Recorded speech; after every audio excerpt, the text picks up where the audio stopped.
Hi guys, this is Miss King. I'm sorry I'm not there today to help you get started on the next step of your project, but this is a little video to try to help explain like what you're going to be doing today.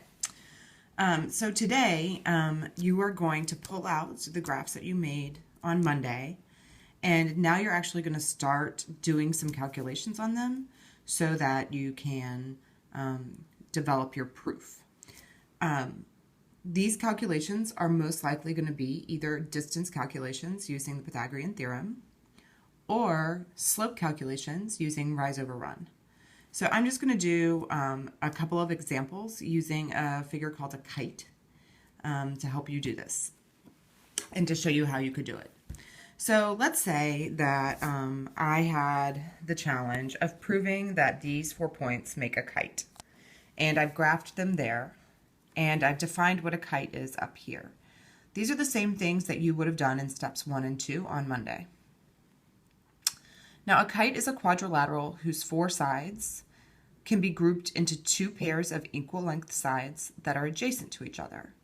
So if I'm going to prove that these make a kite, I need to prove that the 4 sides can be grouped into 2 pairs of equal length, and that these are the sides that are adjacent to each other. So in other words, I need to prove that these 2 sides are equal lengths, and then I need to prove that these 2 sides are equal lengths. Okay, well the first pair is going to be pretty easy because all I really have to do for those is count, right? So these were the points that were -3, 2 and -3, 5.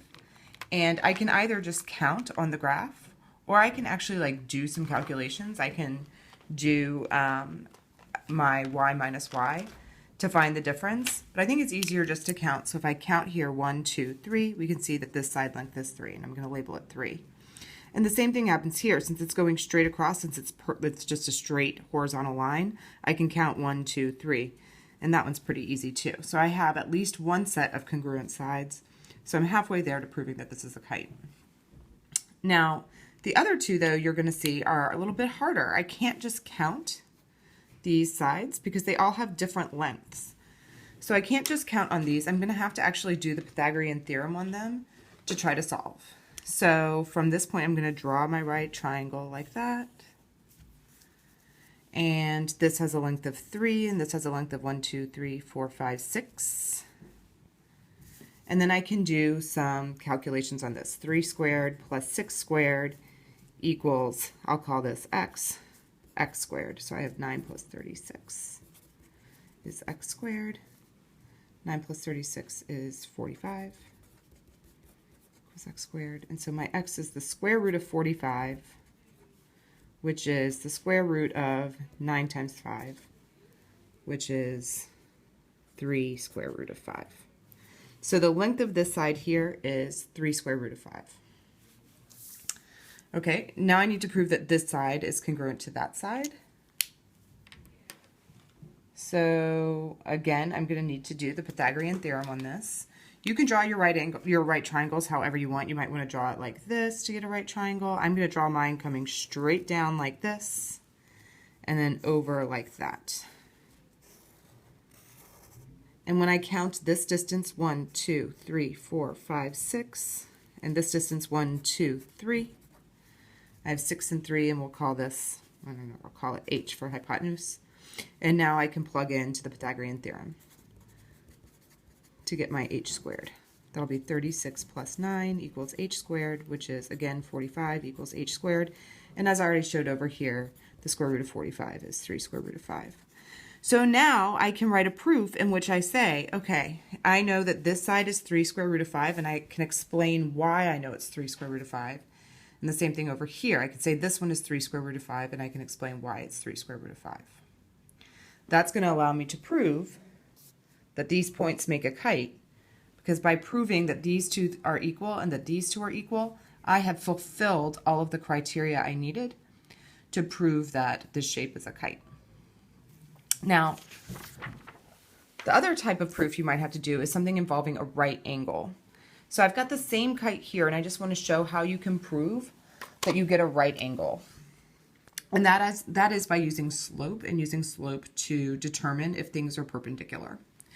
So let's say I was tasked with the challenge of proving that the diagonals of a kite are perpendicular. Okay, well, I'm just going to remind myself perpendicular means they make a right angle.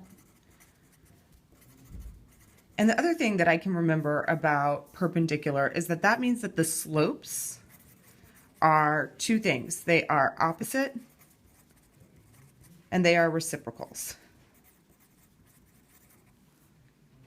So if I can prove that the diagonals of a kite have slopes that are opposite reciprocals, I can prove that they are in fact perpendicular. So I'm going to come up to my kite and draw in my diagonals. Diagonals just connect opposite vertices. They connect opposite corners.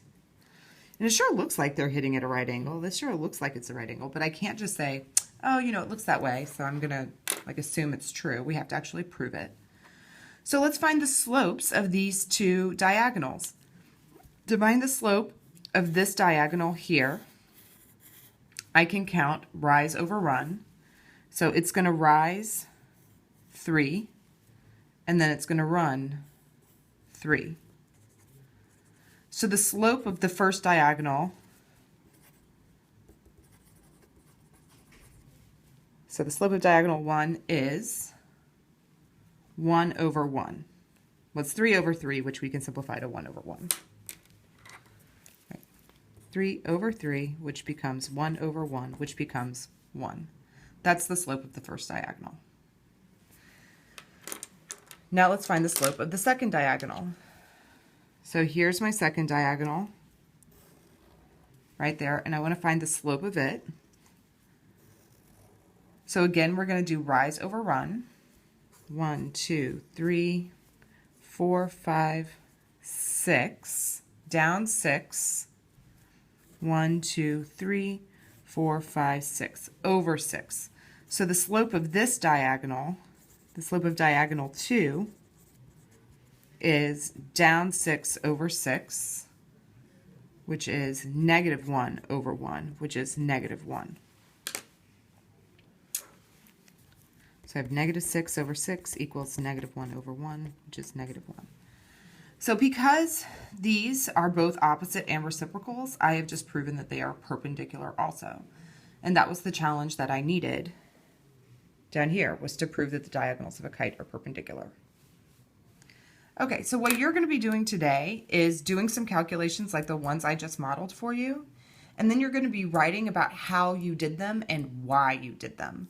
You also need to be able to make an explanation about how you are proving that whatever your challenge is true. So it's not enough for me just to do the calculations, but I'm also going to have to write into my document about how I got the calculations, how I used the Pythagorean theorem, or how I used the definition of slope to get those calculations. And then I'm going to have to write about how my calculations actually prove something is true about my figure. Either that the diagonals are perpendicular, or that it's a right angle, or that the sides are congruent, or something like that. Okay, so I hope this video was a good kickoff of what you're going to be doing today in your groups. And I'll be back soon to help you out if you need help. Thanks.